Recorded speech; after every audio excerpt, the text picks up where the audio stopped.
नमस्कार किसान भाइयों, मैं विजय ढाका अपने YouTube चैनल पर तहे दिल से स्वागत करता हूं। दोस्तों, सब्जी वर्गीय फसलों में किसानों द्वारा लगातार उत्पादन बढ़िया उन्हीं किसानों द्वारा लिया जा रहा है जो किसान समय समय पर अपनी फसल की देखभाल करता है। वो किसान अन्य किसानों के लिए उदाहरण प्रस्तुत करते हैं। हम किसान भाइयों को हर सब्जी वर्गीय फसल की जानकारी सही और सटीक देते हैं। आज हम जिस फसल के बारे में चर्चा करेंगे वो है आलू की फसल। हमने पहले के वीडियो में आपको बताया कि कैसे हम बुआई करनी है, सही समय और क्या फर्टिलाइज़र बिजाई के समय देने हैं।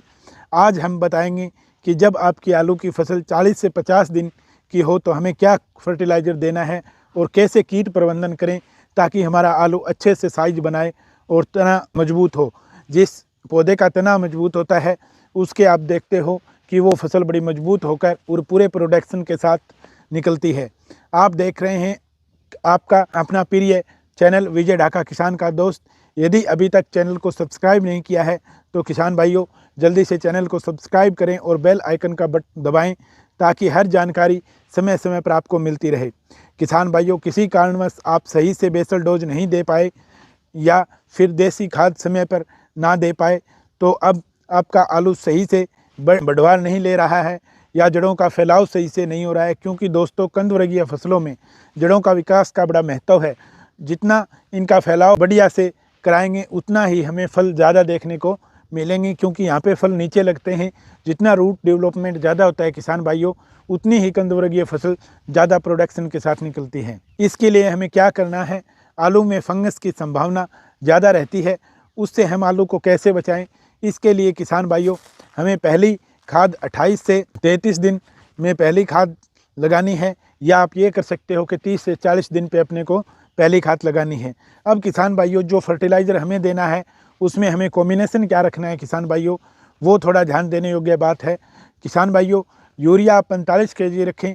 और यहाँ पे मैंने बार बार आपको एक बात बताया कि जिसका रूट डेवलपमेंट ज़्यादा बढ़िया से होगा उसी कंदवर्गीय फसल की ज़्यादा प्रोडक्शन निकलेगी।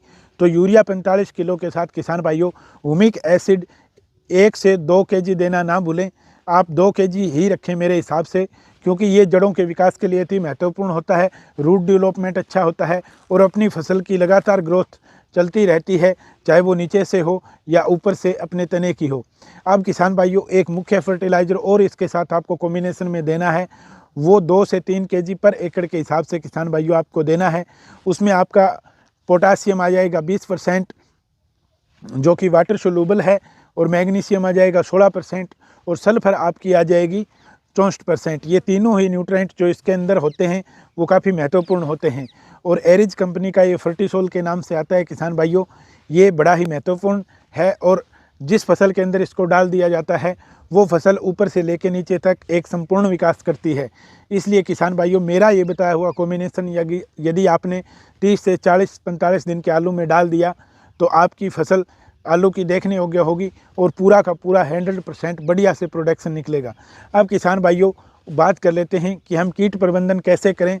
हाँ किसान भाइयों, यदि आपकी ज़मीन में दीमक की प्रॉब्लम या गोजा लट की प्रॉब्लम ज़्यादा है तो किसान भाइयों आप कुनवाल फोस्ट 1 लीटर पर एकड़ के हिसाब से इस कॉम्बिनेशन के अंदर मिला के डाल सकते हैं। यदि फंगस की कोई प्रॉब्लम हो किसान भाइयों तो आप फंगीसाइड 500 ग्राम थाइपोनेट मिथाइल भी इस कॉम्बिनेशन के साथ दें तो ज़्यादा अच्छा रहेगा। अच्छे से मिक्स करके दोपहर के बाद किसान भाइयों आपको इस कॉम्बिनेशन को डालना है, क्योंकि दोपहर से पहले अब ठंड के मौसम के अंदर पत्तों पे जो नमी जो पानी होता है उसके कारण यदि ये इसके ऊपर चिपक गया तो हमारे जो लीफ हैं उनको डैमेज हो गए। अगर लीफ डैमेज हुआ तो हमारे पौधे के अंदर ग्रोथ रुक जाएगी, पूरा विकास रुक जाएगा। इसलिए किसान भाइयों, जब भी आप फर्टिलाइज़र का कॉम्बिनेशन इस टाइम में करें, किसी भी फसल के अंदर करें तो दोपहर के बाद ही ज़्यादा अच्छा रहता है, क्योंकि उस टाइम पानी हमें देखने को नहीं मिलता। अब किसान भाइयों, आपको बता देता हूं कि कोई भी कीट प्रबंधन करने के लिए आप इस समय के अंदर कोई भी हल्की आप इकटारा वगैरह ले सकते हो, या फिर एक आता है बायर कंपनी का जंप के नाम से जिसके अंदर फिफ्टोलिन होता है, या आप उसका भी स्प्रे कर सकते हो।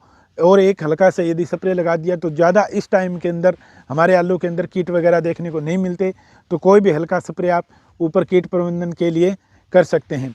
किसान भाइयों, कैसी रही हमारी ये जानकारी, और कमेंट के माध्यम से हमें ज़रूर बताएं। और किसान भाइयों, मिलते हैं किसी नई जानकारी के साथ नेक्स्ट वीडियो के अंदर। जय हिंद, जय भारत।